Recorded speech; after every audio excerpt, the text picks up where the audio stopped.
तो हेलो बच्चों, आइए हम लोग आज इस वीडियो के माध्यम से आपको क्लास 10th के चैप्टर नंबर 2 मैथ्स में चैप्टर नंबर 2 के सभी इंपॉर्टेंट फॉर्मूले करते हैं हम लोग। चलिए देखिए, सबसे पहला आपका है कि रैखिक बहुपद का व्यापक रूप क्या होता है। चैप्टर नंबर 2 बहुपद है। बहुपद में हम लोग देखते हैं रैखिक बहुपद का व्यापक रूप क्या होता है। तो इसका होता है ax प्लस बी, और इसमें जो चर पद का अधिकतम घात होता है वो क्या होता है, 1 होता है। ठीक है।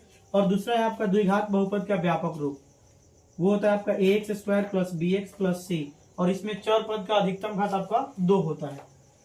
त्रिघात बहुपद का व्यापक रूप आपका ax cube plus b x square plus c x plus d, और इसमें जो चर पद होते हैं उसका अधिकतम घात 3 होता है। और द्विघात बहुपद ज्ञात करने का सूत्र, ये मोस्ट इंपॉर्टेंट है, इस पे आपको एक क्वेश्चन हमेशा आते हैं बोर्ड में। तो ये क्या होता है, ए माइनस और ब्रैकेट के अंदर में alpha plus beta into x plus में अल्फा बीटा। ठीक है, अल्फा इंटू बीटा। और आपको ये ऑब्जेक्टिव का मोस्ट, और इसको लिख कर लीजिए वीवीआई है कि आएगा ही आएगा।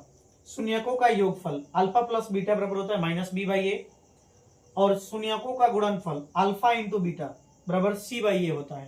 ठीक, और ये भी रिलेशन कभी कभी पूछ लेता है, तो हम आपको लिख चुके हैं alpha plus beta plus gamma is equal to minus b by a, alpha beta plus beta gamma और gamma alpha is equal to होता है सी बाई ए, और एक लास्ट आपका होता है alpha into beta into gamma is equal to minus d by a.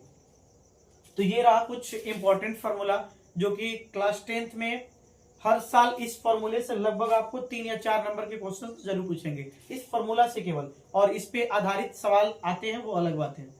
तो उम्मीद करते होंगे कि यह वीडियो आपको अच्छा लगा होगा।